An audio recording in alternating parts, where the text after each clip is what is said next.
Salam sepak bola, salam sehat dan salam sejahtera kepada teman-teman netizen yang merupakan viewers dan subscribers dari channel YouTube Bola Bung Binder. Welcome back to our new video. Di video kali ini saya akan membahas tentang pergerakan transfer dari salah satu klub raksasa asal Inggris, Manchester United. Yes, bagi saya MU masih merupakan salah satu klub raksasa di Inggris, meskipun dalam beberapa musim terakhir mereka belum berhasil menjadi juara di salah satu kompetisi prestisius, yakni yang pertama EPL, yang kedua adalah UCL. Tapi bukan berarti bahwa tim ini tidak berjuang dalam setiap musimnya. Ada juga pergantian pemain yang sekarang kita tahu posisi manajer ini ditempati oleh mantan pemain mereka, Ole Gunnar Solskjaer. Ya, jadi sebagai mantan pemain tentu Ole juga memiliki semacam hubungan yang erat dengan klub ini, karena kan juga MU yang memberikan kesempatan kepada Ole untuk berkarir di Eropa, dan ia juga meraih begitu banyak gelar bersama Manchester United, walaupun ia juga di awal karirnya lebih banyak diandalkan sebagai super sub. Nah, kali ini Ole Gunnar Solskjaer menghadapi tantangan yang maha berat, bukan sangat berat lagi nih, maha berat, artinya di atas sangat. Karena kita lihat di awal musim Premier League, MU sudah kalah telak 2 kali. Ya, yang paling parah nih kan yang terakhir 1-6. Memang banyak catatan dari kekalahan MU tersebut yang sudah saya jelaskan di video saya sebelumnya pada saat saya menganalisa pertandingan yang berakhir bagi kemenangan Tottenham Hotspur dengan sangat telak tersebut, 1-6. Oke, jadi teman-teman jika ingin mendengarkan analisa saya bisa klik di video saya sebelum ini. Tapi di sini kita akan membahas tentang 2 pemain baru yang sudah gabung ke Manchester United secara resmi. Sebelumnya ini kan banyak rumor nih, pemain ini yang muka MU, pemain itu yang muka MU, ada juga yang dibeli oleh klub lain, tapi kali ini sudah fix. Yang pertama adalah Cavani. Buat apa Manchester United beli Cavani? Karena kalau kita perhatikan di posisi penyerang, ini MU kan sudah banyak pemain. Ada Rashford, ada Greenwood, ada Martial, Ighalo, jangan lupa Ighalo loh. Ighalo juga kan masih diandalkan oleh Ole dalam sistem rotasi yang diterapkan oleh Ole pada saat memang MU bermain di pertandingan yang dianggap tidak penting. Bruno Fernandes, saya kira Bruno Fernandes juga lah salah satu penyerang dari MU, kan ia terlibat aktif dalam proses serangan MU. Ia juga sering masuk dalam posisi-posisi yang ideal untuk mencetak gol, dan ia sering terlibat dalam eksekusi penalti, ya termasuklah salah satu penyerang. So, Cavani ini menambah jumlah penyerang di skuad Manchester United. Apakah ini sesuatu yang perlu ditanggapi secara positif atau negatif? Saya kira ada plus dan minusnya. Plusnya, Cavani adalah pemain yang berpengalaman. Kualitas saya kira masih ada dari pemain ini. Dan yang ketiga, ada juga skill leadership-nya. Karena jika saya perhatikan beberapa kali Cavani bermain pada saat ia membela Napoli, tim nasional Uruguay, dan juga terakhir Paris Saint-Germain, ia adalah striker yang tipe petarung. Ia tidak akan tinggal diam di satu posisi, ia akan terus bergerak, coba merebut bola dari kaki pemain lawan, melakukan pressing yang juga cukup tinggi ke para pemain yang berada di defensive line dari tim lawan. Dan kedua, skill leadership-nya seperti apa? Berani ini pemain, bahkan berani juga nih menegur rekan sesamanya. Jadi itu juga sangat diperlukan pada saat, ya kalau kita lihat para pemain MU ini lemah dan lamban ya. Jadi perlu juga nih ada pemain yang hadir di atas lapangan untuk bisa memberikan mereka sedikit banyak teror. Seperti Ibrahimovic lah di AC Milan. Saya mencontoh, bukan membandingkan ya, saya mencontoh. Seperti Ibrahimovic di AC Milan. Ya kan sudah senior usianya, tapi ia masuk, ia bisa memberikan motivasi kepada para pemain Milan lainnya yang tiba-tiba nih performa mereka berubah total. Para pemain lain yang sulit perform sebelumnya ikut perform, melihat sosok dari Ibrahimovic yang bekerja keras padahal usianya kan juga sudah senior. Cavani juga saya kira usianya sudah senior nih, 33 atau 34 ya.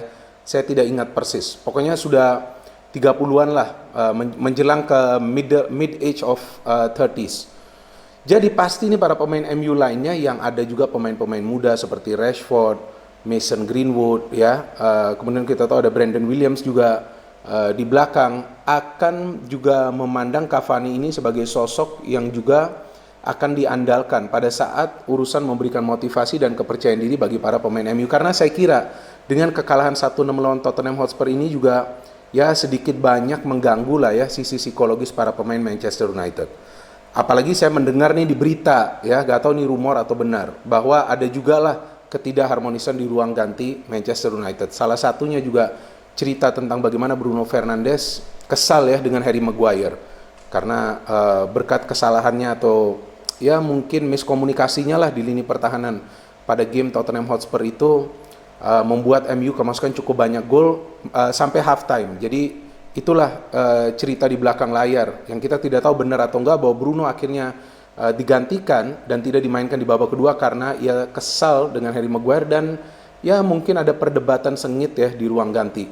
Jadi perlu ada sosok lain nih yang masuk untuk menenangkan para pemain ini dan membuat mereka fokus on the game. Jadi Cavani ini masuk untuk memberikan juga motivasi dan juga kepercayaan diri bagi para pemain Manchester United dengan cara yang tegas. Ia adalah pemain asal Amerika Latin, tentu karakternya ini lebih beda ya dari pemain-pemain yang berasal dari Eropa. Tapi satu catatan penting nih, banyak juga nih pemain asal Amerika Latin yang gagal di Manchester United. Ya saya tidak perlu sebutlah namanya satu persatu, nanti makan durasi dari video ini. Jadi penting juga nih bagi Ole bagaimana ia bisa memplot posisi dari Cavani dan kemudian perannya. Kalau bagi saya, ini bagi saya ya, saya memang bukan pelatih, bukan mantan pelatih, saya hanya pengamat sepak bola.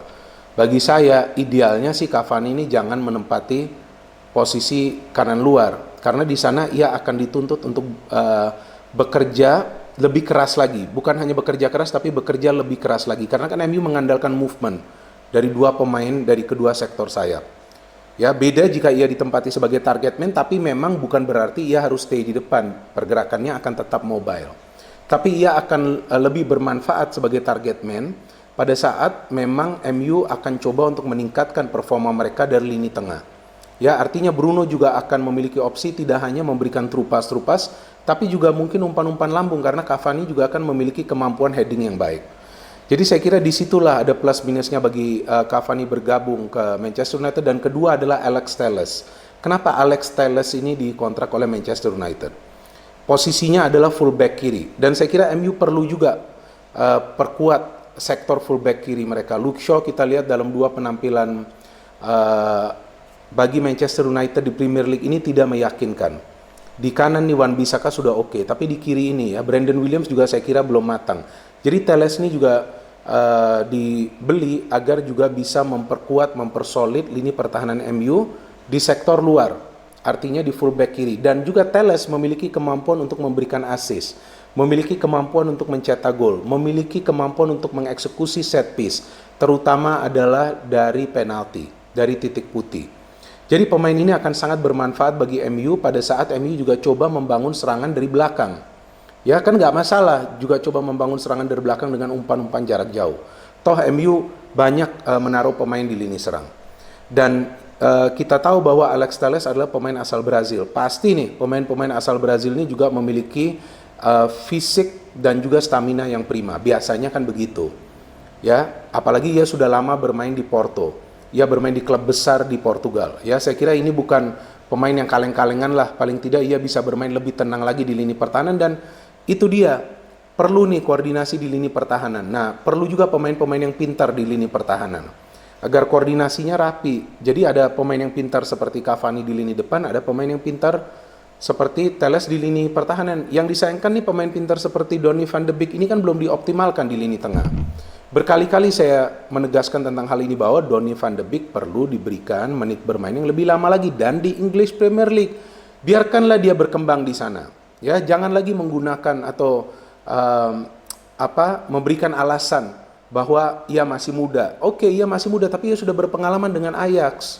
Dan dia juga sudah bermain di Liga Champions bersama Ajax. Sukses juga kan, menembus cukup jauh sampai semifinal kalah lawan Tottenham Hotspur. Jadi perlu Donny van de Beek ini juga diberikan kesempatan agar nih aliran bola nih ke depan bagi Manchester United bisa lebih mencair lagi. Tidak hanya Bruno Fernandes, nanti ngambek lagi si Brunonya, udah mainnya gak bagus, kesal lihat pemain-pemain lainnya gak perform, dia ribut sama pemain lainnya, ya repot juga kan. Jadi ada sisi positif dan negatifnya juga nih dari Bruno Fernandes. Positifnya bagus saja dia untuk assist dan mencetak gol, negatifnya begitu sering ngambek, bukan baper ya. Jadi jangan salah paham, ngambek itu bukan berarti baper, kesal dia keluarkan amarah dia. Tapi kan kalau terus-menerus begini kan nggak baik juga nih bagi Manchester United. Performa mereka belum stabil. Ya, terus bagaimana dengan Ole? Di video sebelumnya saya sudah menjelaskan bahwa akan riskan ya bagi Manchester United jika mereka melepas atau memecat Ole sekarang ini. ia juga tetap perlu diberikan kesempatan paling tidak hingga pertengahan musim, mungkin sampai bulan Januari, sambil melihat bagaimana nanti performa Manchester United di UEFA Champions League. Jika di Champions League MU juga tidak perform, nah di sana saya lihat kemungkinan besar bahwa Ole Gunnar Solskjaer bisa dipecat dari Manchester United. Jadi saya kira manajemen MU juga lagi melihat bagaimana nanti performa Manchester United di UEFA Champions League bersama Ole Gunnar Solskjaer. Jika performanya bisa stabil, Ole saya kira akan tetap bertahan, tapi ya kita harapkan yang terbaik sajalah bagi Ole Gunnar Solskjaer dan juga Manchester United, karena kan setiap tim memerlukan pemain-pemain yang berkualitas. Tim-tim lain pada beli pemain-pemain bagus, MU terlambat. Ya, saya juga tidak bisa mengatakan bahwa mereka tidak ada uang. Ya, cuman memang kalau lihat dari pergerakannya, ya sepertinya juga kondisi finansial MU juga mungkin tidak bagus juga ya. Oke, saya akhiri saja video saya di sini. Silakan teman-teman yang ingin mengcounter analisa saya bisa mengcounter dengan komentar-komentar yang positif dan bijak, agar kita juga bisa lebih sering memberikan penilaian-penilaian yang positif kepada pemain, pelatih, ataupun klub. No hate, only football, salam sepak bola.